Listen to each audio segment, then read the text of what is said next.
Good morning.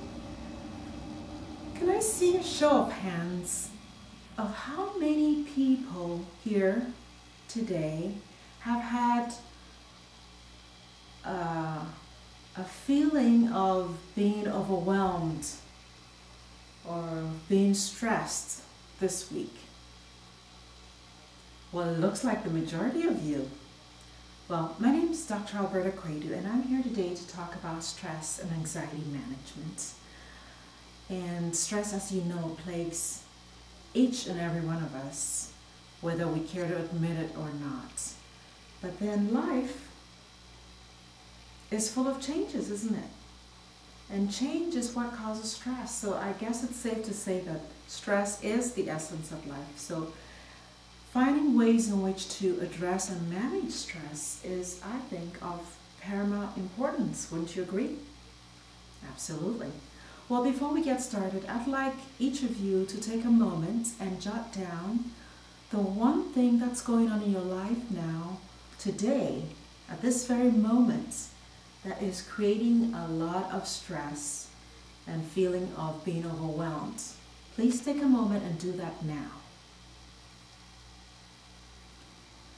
I'm a big fan of Charles Swindoll. How many of you know of Charles Swindoll? A handful of you. Well, Charles Swindoll has a very famous and a very important quote on attitude. And Charles Swindoll has taught me the importance of attitude, and I wish to share that with you. Well, Charles basically says that life will happen. We have no control over the past, over the present, over how people are going to behave, what natural disasters are going to hit, what the next day holds. We have no control over that. The one thing that we have 100% control over is our attitude. And that life is about 10% what happens to us and 90% how we react to it. In other words, how we play it out, what attitude we adopt. And another famous philosopher, W.H. Murray. How many of you know of W.H. Murray? Well, he has this wonderful quote on decisions and commitment. Now see, when you have the attitude of positivity, it then puts you in a position, I feel, that allows you to make the decisions and to commit to certain outcomes. And I know this very well because these lessons I learned and was able to apply to a period in my life a few years ago where I was just bombarded with stress from all angles, professionally, financially, personally, socially. It just came at me. I was totally overwhelmed, totally out of control.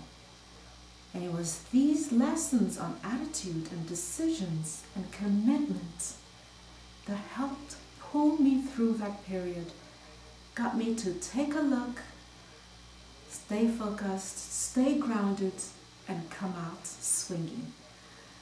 So I want you to take that thing that's bothering you or that's creating inordinate stress for you at this moment, and I'm going to give you 4 strategies in which to help you cope or help you manage those things. The first is taking the time to know who you are. Who are you? What are your core values? What makes you tick? What are you passionate about? How do you deal with people? What is your personality? What is your style? What are you about? What's your life's purpose? Unless you take the time to address those very important questions, it's going to be very hard for you to have a reference point from which to lead yourself and lead a life of fulfillment.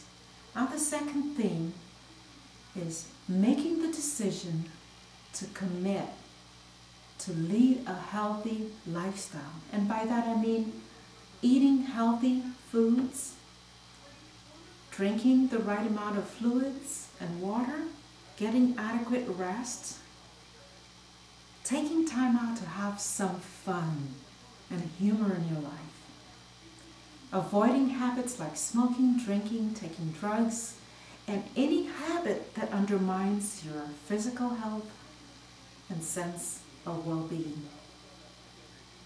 Now the third thing that is of the utmost importance is this, and I want you to take what you just wrote down a few minutes ago, and I want you to ask yourself this question.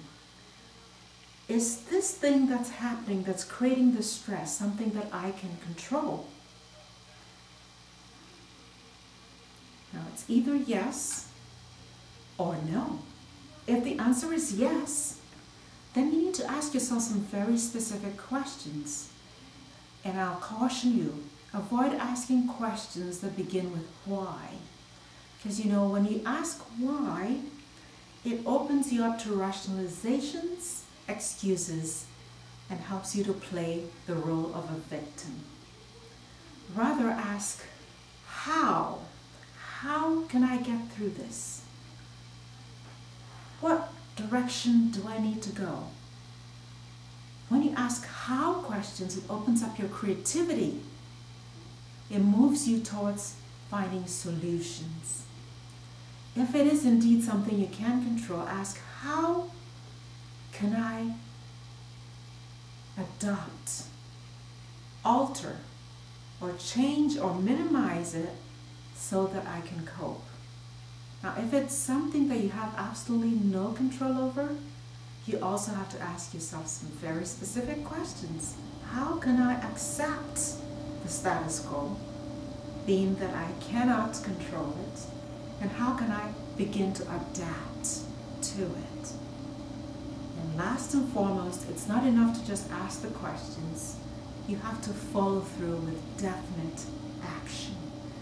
And the famous poet Goethe said it most eloquently when he said, whatever it is you believe you can or dream that you can, just do it. Because boldness in action has genius, magic, and power.